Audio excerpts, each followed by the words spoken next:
And so you guys were introduced to Dr. Kane, superintendent of the Wentzville School District, and I was going to do the presentation on Prop E, and yet we're so lucky to have Dr. Kane here to actually give us the presentation. So thank you for being here today. Absolutely. Good morning. We're so lucky, or you're so lucky. One of the two. We are. So, absolutely. It's my pleasure. And then after Dr. Kane, we're going to have one of our 7th grade ELA teachers talk about Reader's Workshop. So Kim Atkins is here today from our English department. So anyway, Dr. Kane, you're forward. Good morning. Thank you all. I have about 24 slides, but if, how can I say this tactfully with the camera running? I believe rumors keep in the Wentzville School District like a bad refrigerator. So I have zero confidence I'll make it through all 24 slides before we have some questions, but I'll be happy to entertain any questions that you may have. So Prop E, I believe you have heard about it and are aware that this is a pretty fast growing school district. And so we are truly at that point in time where we need to do something pretty quickly here. And I'll give you a lot more detail in terms of why. Almost 90 square miles makes up the Wentzville School District. 5 different municipalities or communities form what we have here in Wentzville. So this is a very large school district geographically with a great deal of geographic diversity, which always makes making that snow day call exceptionally interesting. I always drive on in, it's probably around 3:45, 4 o'clock in the morning before I make any snow day call, because you can't just stick on Wentzville Parkway and make a snow day call. You need to know what's going on elsewhere in the district as well. So that's one of those hidden other duties as a sign that definitely come with the gig. So for today,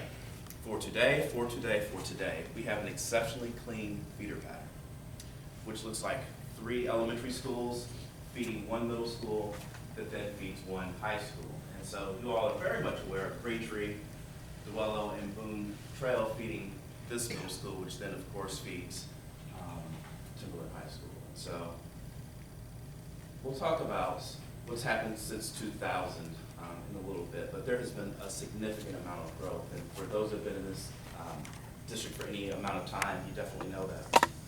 Since 2000, this has been the fastest growing school district in the state of Missouri, and growth has truly defined the school district. I'm a member of the Rotary Club here in Wentzville, and last Tuesday I took the CFO and I took a senior from Holt High School to Rotary, and she's been here since she was a freshman. So I'm running the numbers and looking back kind of mentally in terms of how large the district was at that point in time, and it's amazing what has happened since then. Speaking of enrollment trends, in the year 2000 we had 5,998 students in the school district. And you can see where we finished last year in terms of 14,228. And unless something pretty drastic happens, we will eclipse 14,700 for this school year. So we are on a steady, steady climb. So that young lady started literally in the district when we were right around 6,000 in terms of students. To see the district more than double in those 13 years is absolutely amazing. It's absolutely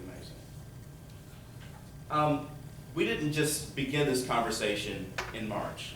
We actually started the conversation back in October with our Guiding Principles for Schools effort, where we really worked to engage the community and figure out what is it that we need.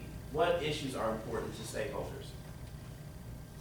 We had 3 different meetings, one in October, one in November, and one in December, in the Commons at Timberland High School, and began to have conversation about enrollment growth, and began to identify priority items.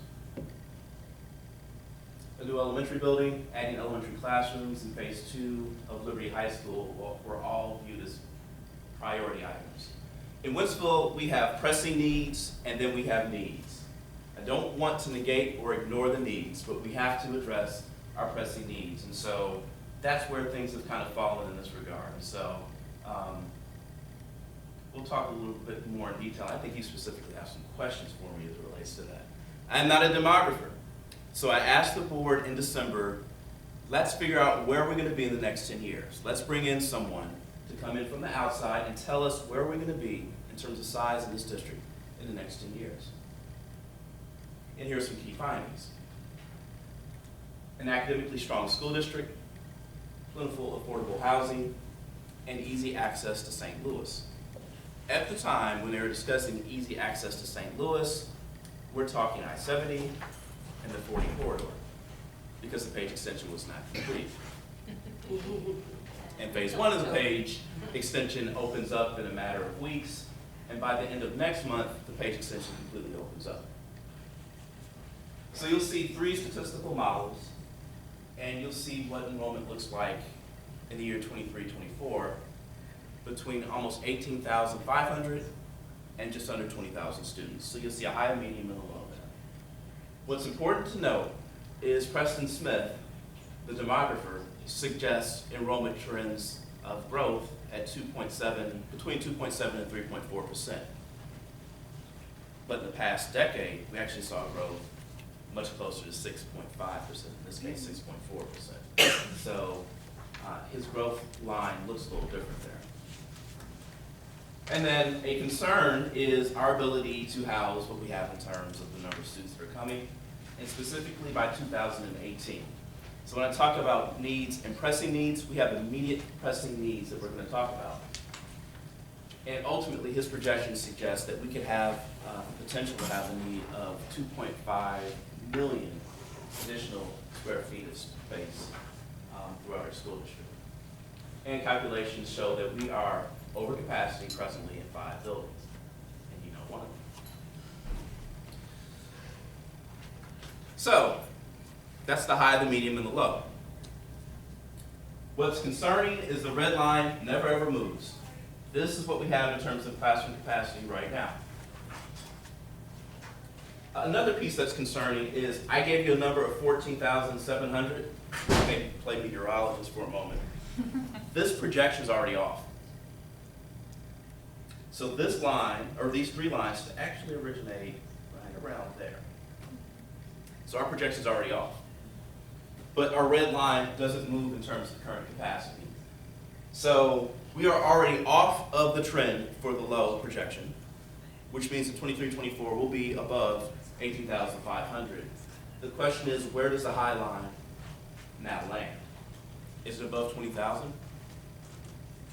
What this will mean, if things hold stable elsewhere in the state, this will be a top 10 district in terms of size.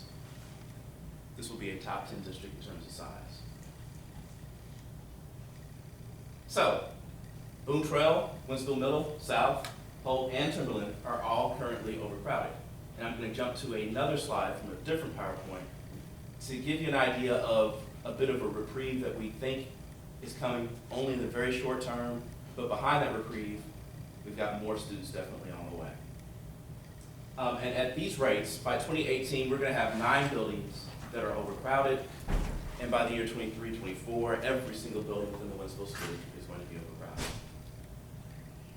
All of this, and we're talking the potential for 5,000 more students in the Wentzville School District, is the reason we put Prop E on the ballot in November.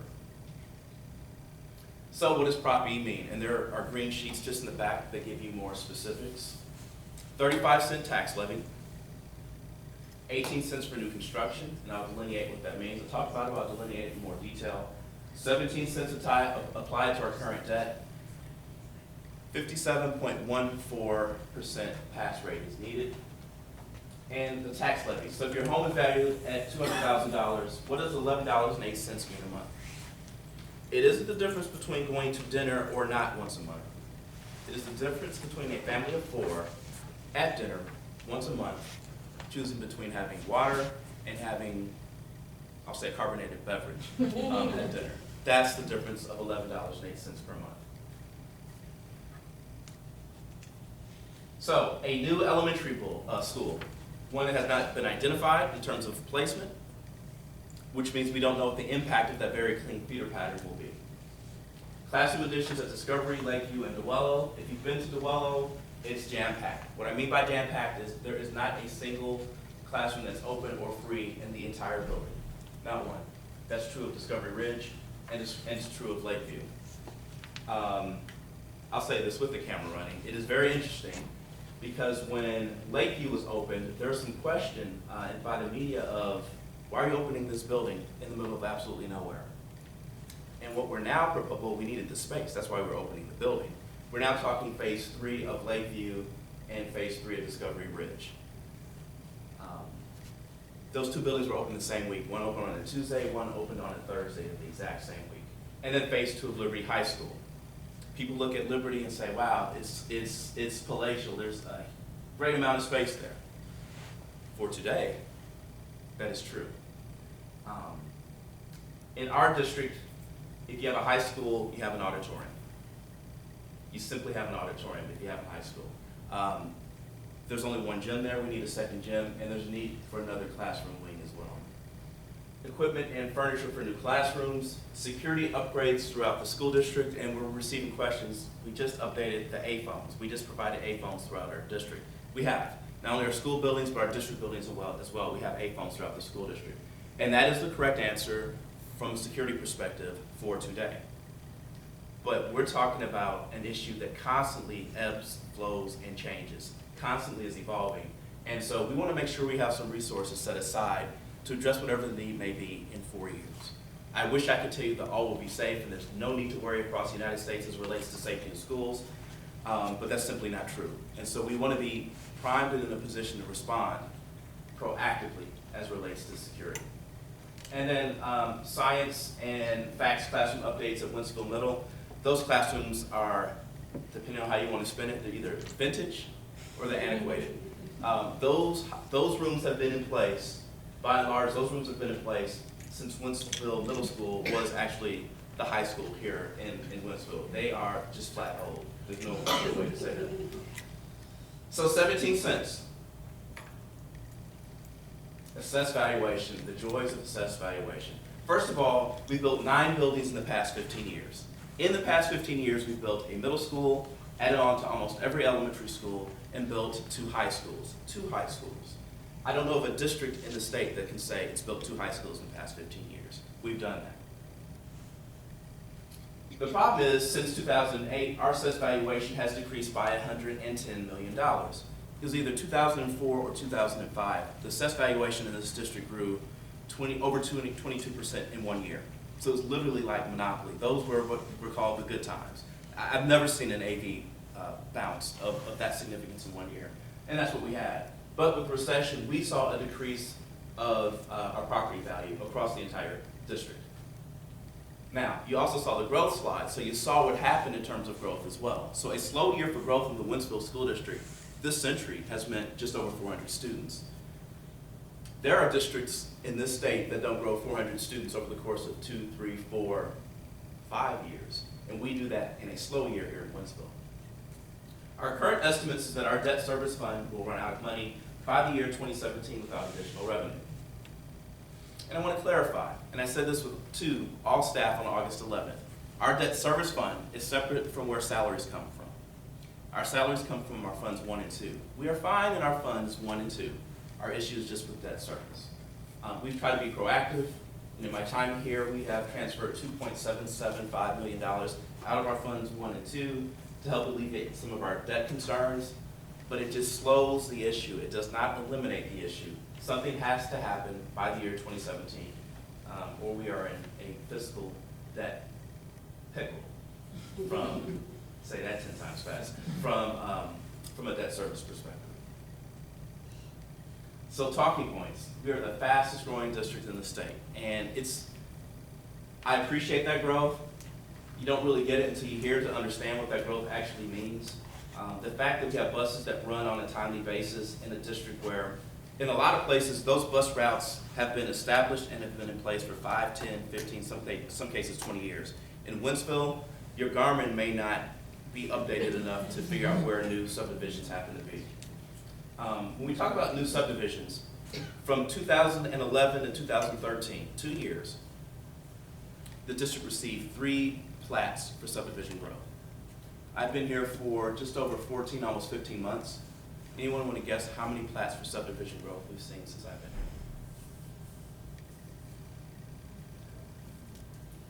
here? Anyone? 22. 22 is close. 20. With a plan literally on the desk to approve to make it the 21st, so we'll be at 22 before you know it. It's amazing. And that is in every single elementary feeder. Every single elementary feeder is seeing that. Again, 5,000 students by the year 2024. At some point, the community is going to have to wrestle with the question of, are we talking 3 high schools? Are we talking 4 high schools within the Wentzville community? Our GPS meetings last fall, stakeholders told us to actually just raise the levy for these construction projects. Again, 9 buildings in the past 15 years to accommodate growth, and that trend only continues. We are in need of a new elementary school. Adding classrooms to the buildings that I talked about, those elementary buildings. Discovery Ridge saw growth of 100 students over the course of the summer, and 5 of the plats for subdivision growth are within Discovery Ridge, 3 of which are sizable plats for subdivision growth within Discovery Ridge. Phase 2 of Liberty High School, security upgrades and equipment, and we can't pay for all this construction without an increase in the tax levy. We just can't do it. I've already talked about the 2.775. Our ADA is the lowest in the entire county. And our performance, in terms of our performance based on MSIP, our APR, we are at 96.1. Our MAP scores, we always strive to shoot in the top 10% of MAP scores in the state. We actually exceeded that this year and scored in the top 8% throughout the state. And so to grow in terms of number is one thing, but to grow in terms of student performance and to do both at the same time is almost unheard of, and we should be very, very proud of the fact that we have done that. Again, lowest ADA, and we have not increased our debt service since 2008. And there is a direct correlation between quality schools and high property values. This district is a selling point, an absolute selling point for our realtor community. There's no question about it. So that sign, you've got a limit of how much ink you can actually put on a sign like that. And I'll be honest, I don't think Wentzville Schools happens to be on there by chance. I think it's strategic. It's smart is what it is because we're a selling point. They know that. They understand that. They absolutely understand that. This is going to be a group effort. It's absolutely going to be a group effort. And we have discussed and had conversation. We talked 23 times, 23 board or budget meetings to try to figure out what is the right solution. What is the right solution last year? 23 meetings. And we have talked and admired the issue, and this is what we've come up with in terms of trying to be proactive here. Now, the not so pretty side of the conversation is this one. What happens if Prop E doesn't pass? We've had lots of conversation. So I'll start with the ugly and then shift to the uglier. Trailers. And I'll tell you why I have an issue with trailers. If you close your eyes for just one moment, and everyone close their eyes. As you enter this building, there's a sign that is giving you a heads up that's letting you know an A-phone system is on the way. For now, you pull on the door on the left, the door on the right is currently locked. In the coming weeks, you will press a button with the A-phone system and you walk in through a secured entry into the building. Imagine being in an elementary school, for example, and in the back, there's a fleet of, we can dress it up and call them learning cottages if we want to, but they are trailers. Let's just call it is, or they are what they are. They are trailers. There are 10 trailers in the back, unsecured trailers that are absolutely in the back. And our trend says we are only going to grow in terms of growth. So you can open your eyes now. That's one reality that we may have to consider. The other is year-round school. And what year-round school is, and some of you are quietly thinking, you already did that with 2 weeks of snow days this past year. We're well on the way. What year-round school looks like is basically you're on for 9 weeks, off for 2 to 3 weeks. On for 9 weeks, off for 2 to 3 weeks.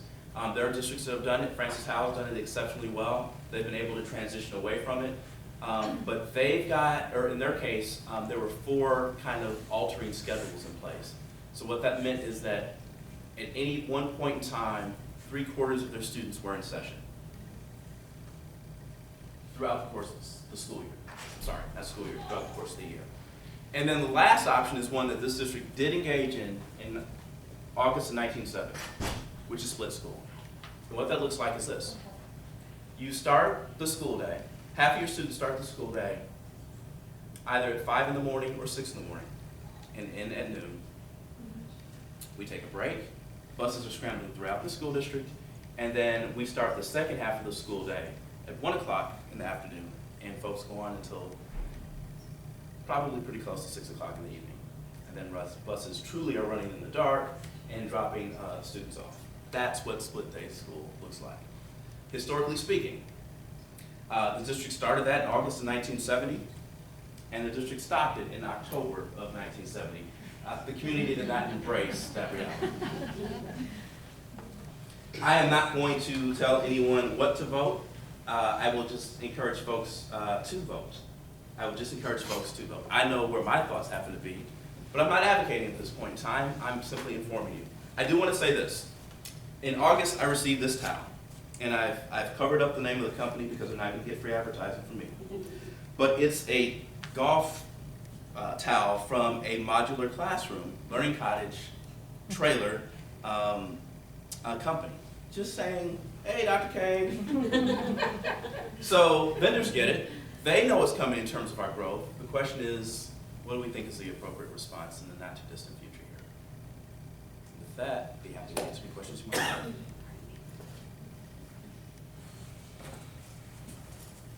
Yes, ma'am.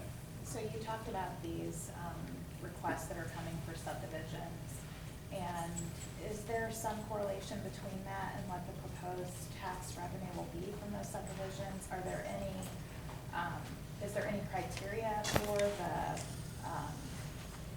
the pricing the homes relative to the kind of income that we're looking to generate? How are decisions being made to approve those relative to some of these shortfalls? In some ways, they're very independent of what we see in terms of the shortfalls themselves. Okay. Districts everywhere are trying to recover from what happened as a result of the recession.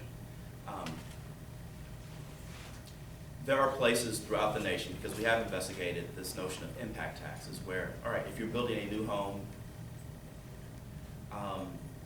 can there be some degree or some percentage of taxation as a result of that home being built that goes to the school district?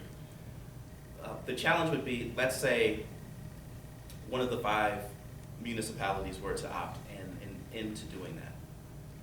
If all of the other 4 don't opt into that, do municipalities then begin to have almost a dueling kind of banjo scenario where, I don't know why you want to build there, because in these other 4 communities, we don't have an impact tax.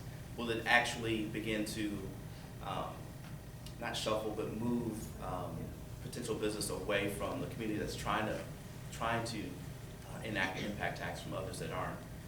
And we can't just do that on our own. It takes another taxing entity to do that. So we as a school district can't impose that on the 5 municipalities. They'd have to opt to do that themselves. And so it becomes problematic to actually see a pathway towards success with that. But it's something that we've obviously really spent some time in terms of investigating. But it's actually illegal for us to do that. We can't just charge an impact tax to new construction throughout the school district. So I get that. I just wonder, it feels like the municipalities then don't necessarily have skin in the game if they're not willing to correlate them.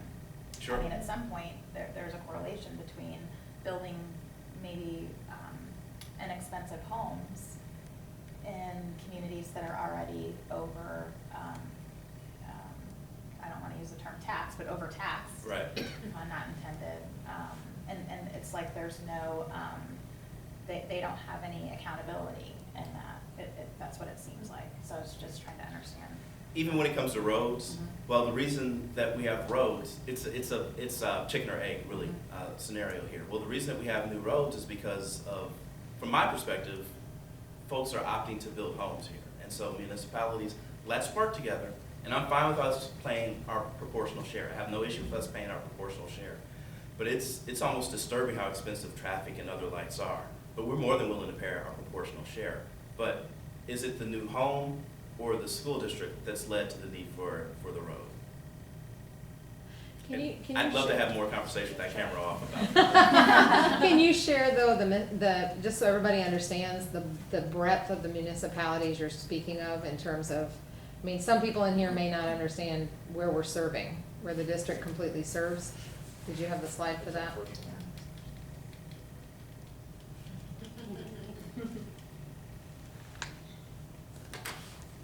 So we're talking Wentzville, all of Wentzville, all of Lake St. Louis, a part of O'Fallon, Forestdale, and Darting Prairie, all make up what we have here, as well as unincorporated St. Charles County as well. So all those pieces coming together and just different priorities, different perspectives, to be very honest, as it relates to what we have in terms of growth.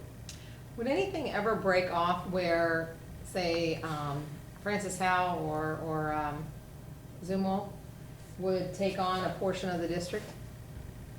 Where it would sever because we're so large comparative to others that at some point something breaks free where a section of it, because when you're talking O'Fallon, Darty, I mean, you're getting on borderlines there where you go over to Ronald Reagan and I think there's like there's a 3-city square, absolutely, you know, yes. right there. So it's kind of. Crossword puzzle right It there. is, yeah. And so I'm just wondering if at any point would the district ever be a point where we say, okay, we gotta talk to the other districts and part of this has to come to you.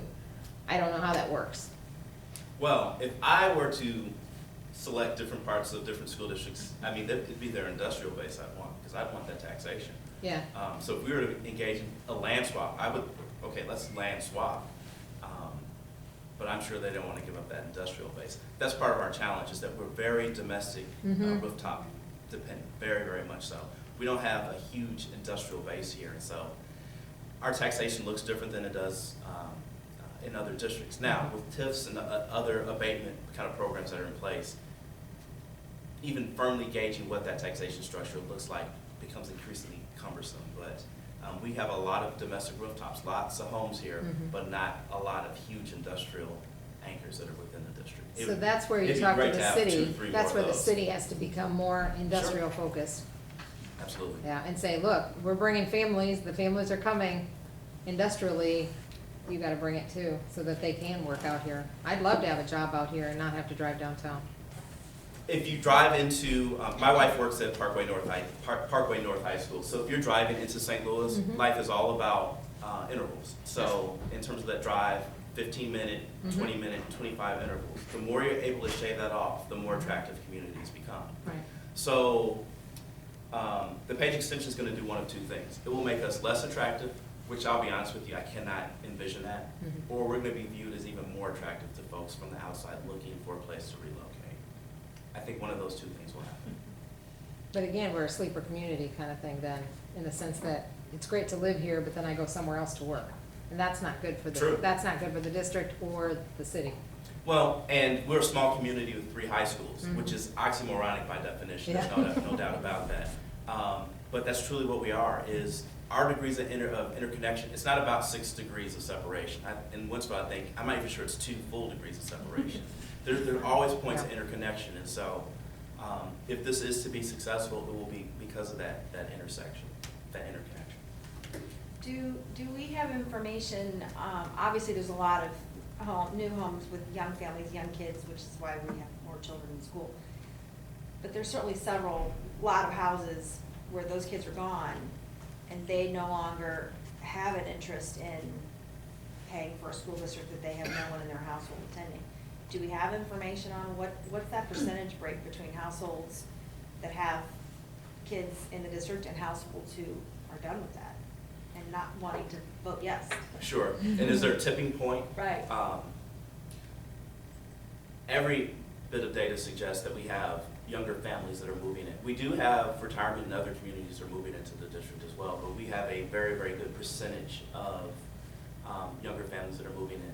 We can look at census data. The problem is that last data was in 2010, which, given our rate of growth, Not very is helpful. almost old. It really isn't helpful. Yeah. So we can wait till the next census to come around, but it's Because I hear that a lot. You know, well, I don't, my kids are out of school, I'm done. Why would I say yes to spending more money on something I have no connection to anymore? They moved on mentally, they moved Sure. on to their retirement and when they could stop working and their next vacation, and you know what I mean? They moved Absolutely. on mentally. absolutely. If they do have concern about their property value, Right, and they did see a drop in it and saw a decline, if they want to see it go on the upswing, right, from my humble perspective, supporting property will not hurt that. right. Will not hurt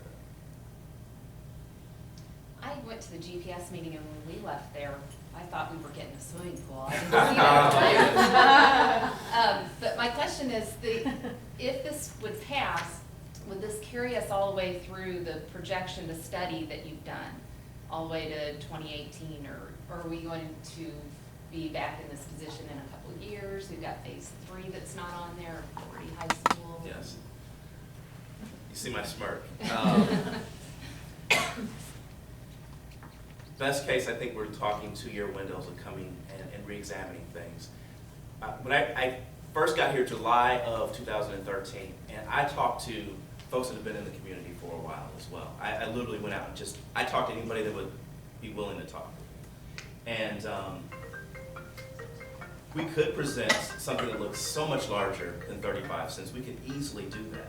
Would it pass?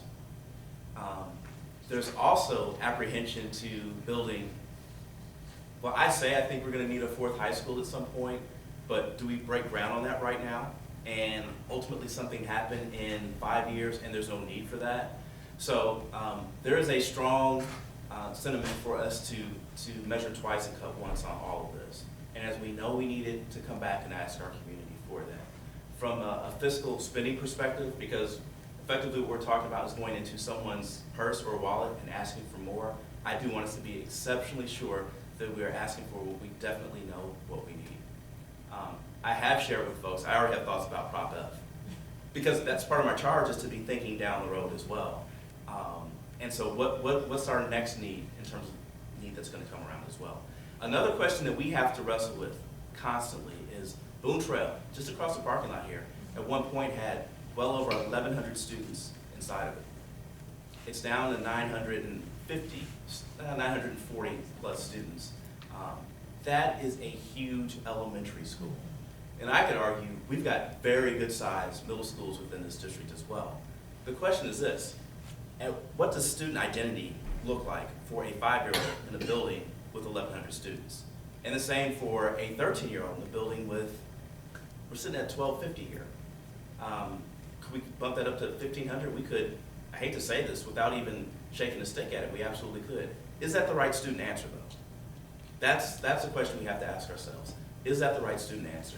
One of the reasons we have Liberty High School is Timberland High School was headed toward easily 2,300, maybe 2,400, minus Liberty High School. And so at one point, their college campus is smaller than where that building was headed. At what point do you still find identity within a building of that size? And unfortunately, there is a price associated with that answer. Now that brings up one thing that we've been talking to different people, and whatnot, and somebody said to me, if all of this is true for, like you just said, Boone Trail, South Middle, Timberland, and it was somebody from South Middle or their family on this campus, how come we don't see anything in the proposition? They must have seen the sheet at a parent night or something. How come in the proposition it doesn't list anything for this campus? So it's the classic, what's in it for me? Yes. What's your answer to that? First, I'll start there. Okay. So June 8th, a Sunday, our smallest, this is last year's enrollment. I affectionately call this the boa constrictor eating an antelope. So our smallest class graduated on June 8th. So today, that is a senior, that's a junior, that's a sophomore, that's a freshman. You can see there is technically a little bit of space. And I know we're talking young bodies that are experiencing hormones, and they're like, yeah, you talk to me about a little bit of space. I'm just surely and purely looking at the numbers here. Our largest class is currently our 3rd grade class, last year's 2nd grade class. And our 2nd largest class is our 1st grade class, last year's kindergarten class. You see a bit of a dip, at least in the short term. But if you look not too far down the road and you start pushing these lines this way, you can see that something's going to happen in the middle school. So when I say I start thinking about Prop F, that's what I start thinking about. I don't know what the answer is. Do we add on to middle schools that I believe are already very, very good size middle school buildings?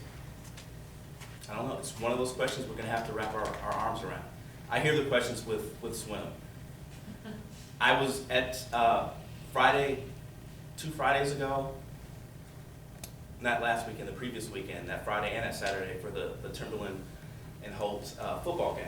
And, you know, if we had turf, we'd have been able to have the game. Actually, that amount of lightning, no, we wouldn't. But that's neither here nor there. I hear the question, would I prefer turf? I know what my personal preference is, but the answer is yes. But competing priorities is where we are right now. So our immediate, most pressing need happens to be our elementary classrooms, but not too far behind it. We've got to figure out a secondary answer for additional classroom space as well. Because our smallest class graduated then. And in the history of the district, I believe 11 of the largest classes in the history of the Wentzville School District are already within the school district. So our growth is twofold. We have growth that comes literally, as you can see, our now 3rd grade class is larger than our now 12th grade class, and the growth that comes from the outside. So we are already growing internally. The growth is already here, coupled with growth that's coming from the outside. The school board, Yes. general, I'm not a big fan, personally, but I think we've had better school boards in the past. So, are they ready for this? Are they on board with making the choices and decisions that really are in the best interest of the students and the schools? Or, I mean, camera's on, sorry, but, you know, do we need to make some pretty significant changes there in order for this to get accomplished? As superintendent, I'll work with any board member. I'll talk with anyone at any time. I will say this. We had a board member literally driving on a family vacation. I don't want to expose who the board member happens to be. Heading away from here. Can't even give a geographic direction. That gives it away. Stop with that board member's family literally in the vehicle, driving. And I can't speak for you all, but we have a 2-year-old and an 11-year-old. That alone, for me, is a frightening proposition. Dials into the board meeting, literally Skypes in to have say, to have vote on what's going to happen in terms of do we march forward with Prop B or not. And the board member elected to do so. I mean, there's one thing to say, I have opposition or I disagree with this, but to literally be on a family vacation, to stop with your family on the road, to find a place and a time to Skype in and cast your vote in support of this, for me says a great deal. For me says a great deal. As it relates to us marching forward with Unicom and My School Grid helping with the campaign initiative, the board's been supportive of that as well. Though that's not an easy seat, again, to be dipping into someone's wallet or purse like that. That's not an easy position to be in. And they don't get paid anything for what they do. And so it has to be an interesting perspective as a board member. But my job is to work with any board member, and my job is to always champion in the best interest of the Wentzville School District in terms of our students. So that's what I'll always do. When you talk about this with a team effort, how does the team help? How do we help? Well, it would be nice to do something for all buildings. I'll be honest with you, it would be. And we could do that, but the ask would be so much larger than it is right now. At the end of the day, this truly is not about the superintendent. It's not about the cabinet. It's not about our Board of Education. It's about our students and what's in their best interest. And Duello needs some relief in terms of its class sizes. And by the way, I believe that when we add to Lakeview, Duello, and Discovery Ridge, whatever we do in terms of additions, that needs to be it in terms of additions for those buildings, because they are approaching what we have at Boone Trail as well. And so we need to say, although there's literally physical space for more classrooms here, maybe this building is large enough, and we go on to something else in terms of another building. That's where I think we need to be, but our students are in desperate need of space. I was a social studies guy, so that's one thing. But when we have science teachers on carts moving, we want students engaged in hands-on experimentation. How do you do that if you're rotating constantly throughout the course of the school day? Those are our realities right now, not down the road. Those are our realities right now. We have elementary computer and music teachers that are either on stage and or on carts right now. It is not an ideal environment, and we've got to find a different solution for the good of our students and our staff as well. We have phenomenal staff. We have to give them the resources to be successful in what they do on a daily basis. It's ultimately going to benefit our kids. And And so that's what Prop E is truly about. It's about our kids. It truly is about our kids. If you guys can email me, we need to keep, I'm gonna lose parents here to time if we don't, and we have bylaws and a budget to approve, so I apologize. Understand business meeting. I just got, and it's principal talk as well, so I wanna make sure that Mr. Swift gets his time in, so, if you guys have any other questions, is there a place that they can go or contact you later? Or? You can contact me later. My personal email address. We'd be happy to find any answers to questions that you may have. So I appreciate your involvement and your investment in what we're doing. Thank you all. Thank you. Absolutely, my pleasure. I know you have a busy day ahead of you, so thanks for being here. And Sure thing. as Dr. Kane and I talked yesterday, he said, hey, I can make this time in my schedule work. We also knew that he would be on the run, so we greatly appreciate it. So unless there's Mountain Dew, I think I'm okay. Amen. Not a coffee drinker either, so. Awesome. All right. Well, so we're gonna, we'd really like to talk a little bit about what's happening in English classes, which we call ELA. What's that? You would do bylaws real quick? I'd like to. Okay, let's do bylaws. Sorry, we'll come back. Yeah. Is that okay? Yep. I gotta get those things done. Go for it. Do your bylaws. Do your bylaws. All right. Thank you all. People grab Thank drinks and you. snacks if they want to. If anybody wants to grab a drink or any lunch, it's right behind you. But what we're gonna do real quick is, we have to approve the budget, and then there's a bylaw change, and it requires voting at the general meeting. So today, that's what we're gonna be doing.